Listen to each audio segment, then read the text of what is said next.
Let's be real for a second. How many times have you thought you had a real connection with a woman, only for it to fizzle out for no reason you can understand? You did everything you were supposed to do. You were the nice guy. You were patient. You listened. And yet, you end up in the friend zone, or worse, ghosted. It's one of the most frustrating experiences a man can go through. But what if the problem isn't you, but your playbook? What if most of what you've learned from movies and society about what women really want is fundamentally flawed? Today, we're throwing that old broken playbook in the trash.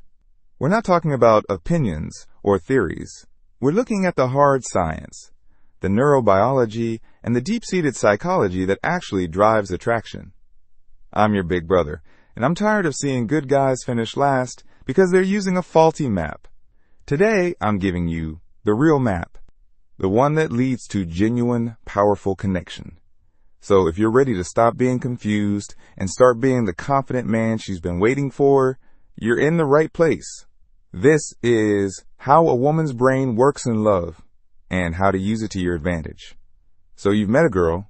She's incredible. Your palms get a little sweaty when she walks into the room, and your brain does this funny little flip-flop thing. You're hooked. But what's going on in her head? Is it the same fireworks show? Well, yes and no. To really get it, we need to forget the cheesy rom-coms for a second and talk about the powerful chemical cocktail that's brewing in her brain. Think of it like this. Falling in love is a bit like her brain is the world's most exclusive high-stakes casino. And right now, the reels are spinning with a potent mix of three main neurochemicals: dopamine, oxytocin, and serotonin. First up, you've got dopamine. This is the feel-good neurotransmitter, the same one that gets a gold medal for pleasure and reward. When she's into you, her brain's ventral tegmental area, or VTA, starts pumping this stuff out like a Las Vegas fountain. It's what makes her time with you feel so exhilarating, so addictive. Every text from you, every shared laugh, every time you remember that tiny detail she told you about her childhood dog. Cha-ching, another jackpot of dopamine. This is why in the early stages, everything feels so electric. She's not just happy to see you, her brain is literally rewarding her for it. Now here's your first piece of big brother advice. You can't force a dopamine rush, but you can be the guy who creates the opportunities for it. Spontaneity, genuine compliments, and creating new exciting experiences together. That's like putting a multiplier on the dopamine machine. Don't be predictable. Be the guy who suggests a random Tuesday afternoon ice cream date, not just the dinner and a movie clone. That novelty, that spark, that's what keeps the dopamine flowing. Next we have the cuddle hormone, oxytocin. If dopamine is the thrilling high of the casino, oxytocin is the warm, comforting feeling of the VIP lounge. It's the hormone of bonding and connection.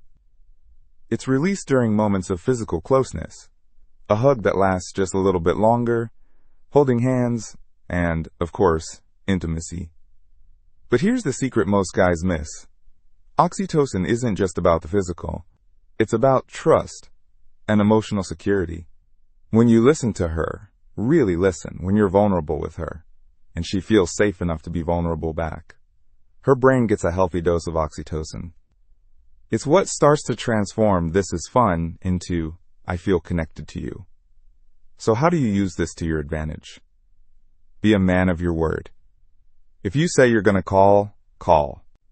Be a safe space for her thoughts and feelings, even the messy ones. Don't try to fix everything. Just listen and be present. Think of it as building a bridge. Every act of reliability and emotional consistency is another plank in that bridge, making it easier for her to cross over into a deeper level of trust and connection. It's not about grand, sweeping gestures. It's about the small, consistent acts of being a dependable man. Finally, let's talk about serotonin. This one's a bit of a wild card. In the initial head-over-heels phase of love, a woman's serotonin levels can actually drop. And funnily enough, these low serotonin levels are also seen in people with obsessive-compulsive disorder. Sound familiar? That all-consuming, can't stop thinking about you feeling? That's low serotonin at play. It's what makes her analyze your texts, replay your conversations, and wonder what you're doing right now. Now, this isn't something you directly use. You don't want to make her crazy. But understanding this can give you a massive dose of perspective. When she seems a little more invested or is overthinking things in the early days, don't get spooked. It's not a red flag. It's a biological one. It's her brain telling her that you matter. The best thing you can do is be reassuring and consistent. Your calm confidence will be the anchor in her delightful and slightly overwhelming sea of new emotions. Okay, so we've covered the brain's love chemicals, but that's just the internal software. What about the user interface? What are the psychological triggers that make a woman see a man as the one versus just some guy? A massive one, and I can't stress this enough, is emotional steadfastness.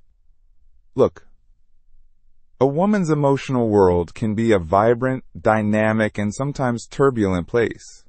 She doesn't need a guy who's going to get swept away in the storm with her. She needs a lighthouse. A man who can maintain his composure, who is a rock of emotional stability when she's feeling overwhelmed, is incredibly attractive. Think of it like this.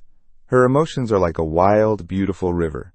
If you're a flimsy little raft, you're both going to be tossed around and eventually capsize. But if you're the solid, unmovable riverbank, she can flow and express herself, knowing she has a safe and steady boundary. This doesn't mean being a robot. It means not getting overly reactive to her moods. When she's upset, don't get defensive. When she's stressed, don't add to her anxiety. Be the calm in her storm. That feeling of safety is a powerful aphrodisiac. Another fascinating psychological trigger is the allure of the unattainable. Now, I need you to listen to this one carefully, because it's easily misunderstood. This is not about playing games, being a jerk, or pretending you're not interested. It's about having a life. A man who has his own passions, his own purpose, his own group of friends, is infinitely more attractive than a man who makes a woman his entire world from day one. Why? Because it signals that you have value independent of her. You're not just a reflection of her attention. You're a whole, complete person. Here's the analogy. Think of your life as a really cool, exclusive party. When you first meet her, you invite her to the party. But you're still the host. You're still mingling with other guests. You're still making sure the music is good. You're still enjoying your own party. A guy who immediately abandons his entire party to follow her around is, frankly, a little desperate. The guy who confidently invites her in, shows her a great time, but still has his own thing going on, that's the guy she wants to get to know better. So, have hobbies, have goals. Don't be available 24/7. Let there be a little mystery. Let her wonder what you're up to.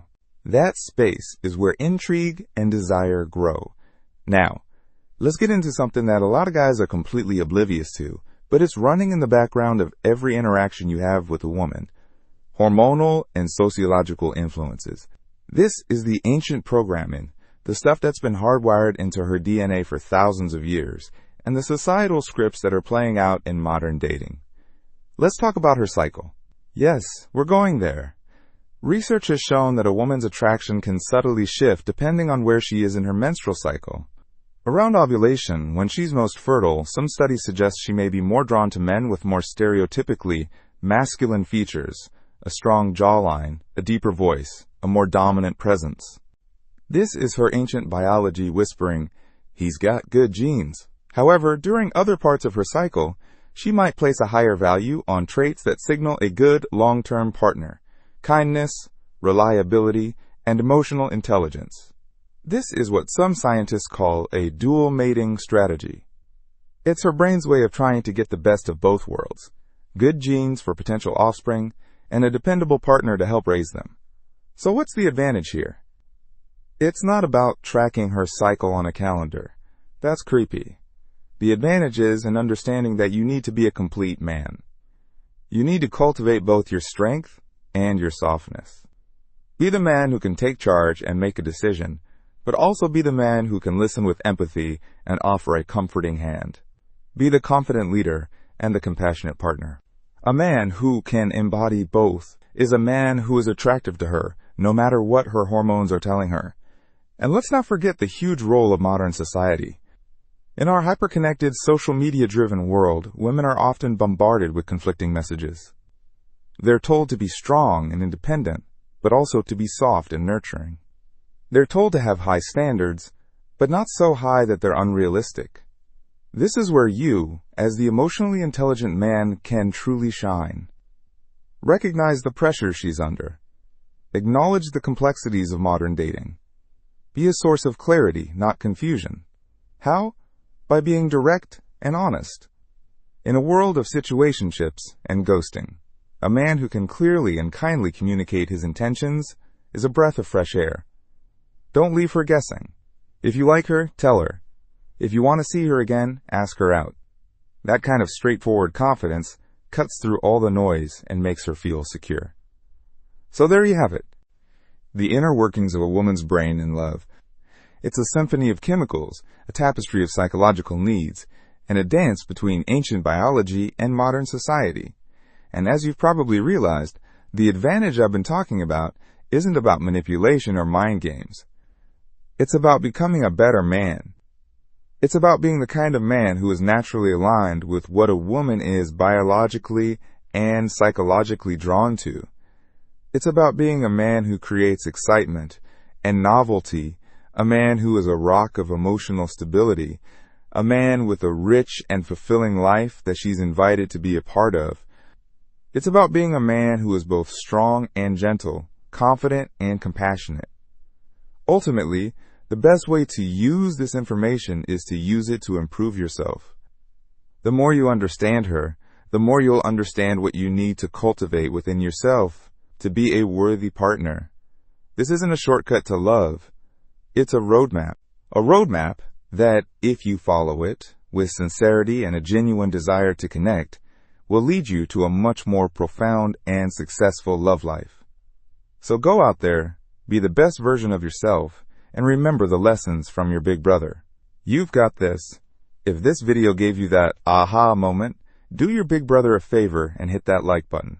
Make sure you subscribe to Goodbye Mr. Nice and turn on notifications so you don't miss the next lesson. Drop a comment below and let me know what the biggest surprise was for you. It's time to stop guessing and start knowing. Here at Goodbye Mr. Nice, we teach you how to say goodbye to the nice guy and hello to the confident, capable man she's actually looking for. See you in the next one.